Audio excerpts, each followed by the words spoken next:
Je m'appelle David. J'ai des moutons à Bruxelles depuis 2018, juin 2018.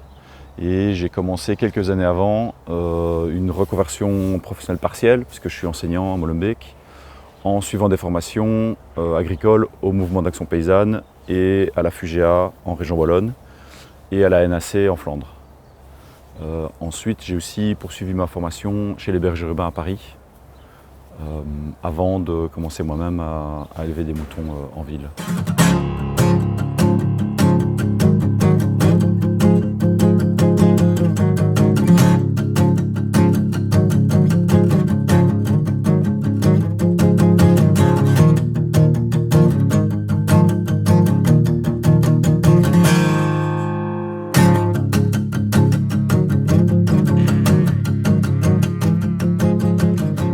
Pourquoi en ville? C'est juste parce que moi j'habite en ville et que je ne suis pas sûr que quitter la ville pour faire un projet agricole c'est plus simple, parce qu'on va se retrouver avec l'accès à la terre, où on va rencontrer des gens qui habitent à la campagne et qui ne sont pas spécialement réceptifs à l'arrivée de citadins qui ont un nouveau projet à la campagne. Maintenant, il se fait qu'à Bruxelles il y a des prairies disponibles et des espaces, et que la ville ou certains organismes dans la ville sont réceptifs.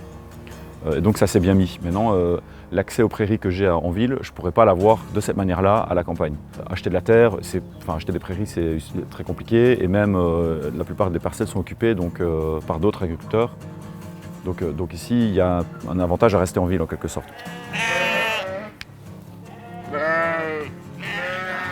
Donc ici, on est sur un troupeau de race Zwartbles, donc c'est un mouton hollandais, reconnu comme race rustique en région Wallonne. Et qui est issu d'un croisement entre un ovin laitier et un ovin viandeux au départ. Et donc ça crée une race qui peut à la fois être soit un mouton laitier, soit un mouton viandeux, ou les deux, et qui produit aussi une laine très intéressante pour le fil. L'autre avantage de la race, c'est que c'est une race docile, donc voilà, les moutons restent proches de l'humain et n'ont pas peur de l'humain. Et donc pour travailler en ville, ça c'était aussi important pour justement permettre aux habitants de la ville qui viennent au contact des animaux, d'avoir un réel contact et pas être confronté à un animal qui s'encourt. Souvent, en ville, on a accès à une ferme pédagogique par exemple, où on va rencontrer quelques animaux de chaque race d'animal qui existe. Ici, on va être en contact avec un troupeau dans un petit projet agricole, et donc ça permet à la personne de mieux se rendre compte de ce que ça implique au quotidien, et que du coup, quand ils achètent quelques côtes d'agneaux, que derrière, il y a un travail qui est quand même assez difficile, et que du coup, peut-être qu'il faudrait adapter sa consommation en réfléchissant à la manière dont la viande est produite.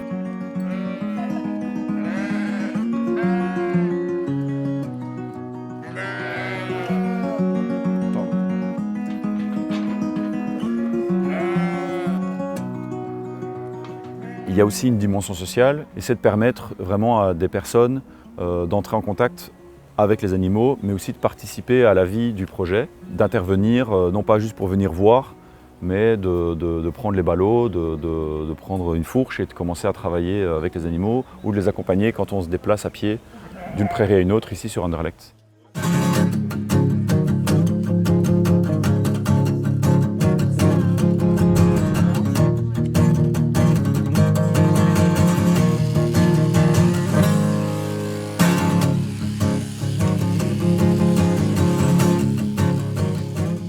La tonte, ça permet d'attirer un autre public qui a un réel intérêt pour la laine, donc pour un produit issu du troupeau. Et c'est quand même un moment important. Ça permet de faire un lien avec la filière laine, mais aussi la filière textile en général.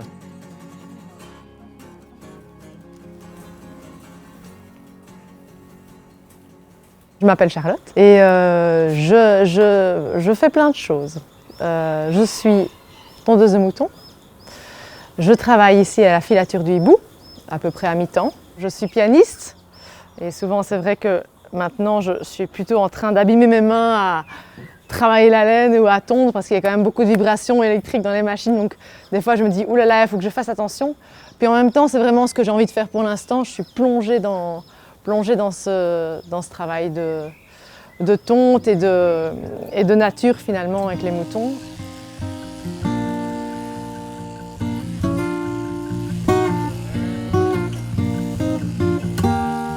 Notre rôle dans la chaîne de l'élevage est très important puisque le mouton doit être tondu une fois par an.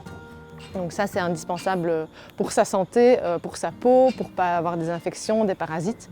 Et donc on doit intervenir en fait. On a un métier important et c'est un métier très très insolite et qui est peu connu et souvent un peu mal connu parce qu'en Belgique, on n'est plus en tout cas un pays vraiment gros éleveur de moutons comparé à la France ou à des pays comme l'Écosse, l'Angleterre. Et donc on n'a plus dans la tradition ce jour de tonte qui est un peu plus un jour festif où on tond les moutons, voilà, à midi on mange ensemble et puis nous on a perdu ça parce qu'on a beaucoup des petits élevages de 5 moutons, 10 moutons. Donc on va chez la personne, on tond puis on repart, on n'a pas le temps d'installer une relation un peu plus longue avec les gens. Et donc moi quand je vais chez les particuliers, c'est ça que j'aime bien de prendre un peu le temps parce que de toute façon s'il y a 2 moutons à tondre, il faudra quand même le temps d'installer le matériel, que ce soit pour 2 ou pour 10. Je vois qu'ils posent des questions. Ah oui, et vous faites comment? Et est-ce que vous arrivez à faire beaucoup de moutons sur la journée? Et est-ce que c'est toujours aussi doux que ça? Et alors on voit qu'ils posent des questions petit à petit parce qu'ils se rendent compte qu'en fait c'est vraiment un métier qui s'apprend et qui est indispensable, quoi. Il faut vraiment montrer que c'est important pour l'animal, que c'est important que ce soit bien fait pour la laine, qu'il faut le faire doucement, mais quand même assez vite, etc. Et que, oui, tout ça, c'est une technique qui s'apprend et qu'il faut valoriser, quoi. En fait, le zwaardblès a cette particularité d'être vraiment très bouclé comme fibre.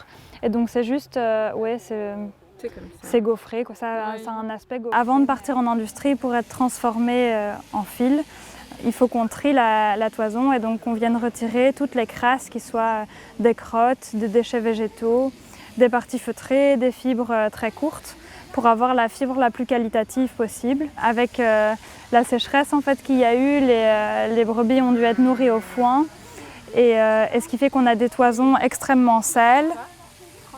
Donc on a plein de petits bouts de végétaux et ça, si on ne les retire pas entièrement à la main, ils se verront dans les pelotes.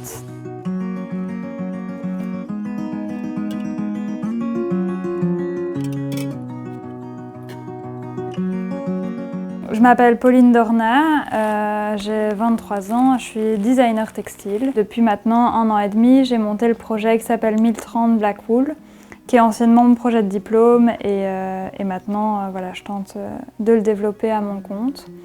Donc l'idée c'est de valoriser une fibre de laine locale en apprenant aux gens, enfin aux habitants du quartier, à transformer cette matière eux-mêmes en partant de la toison pour arriver jusqu'au produit fini.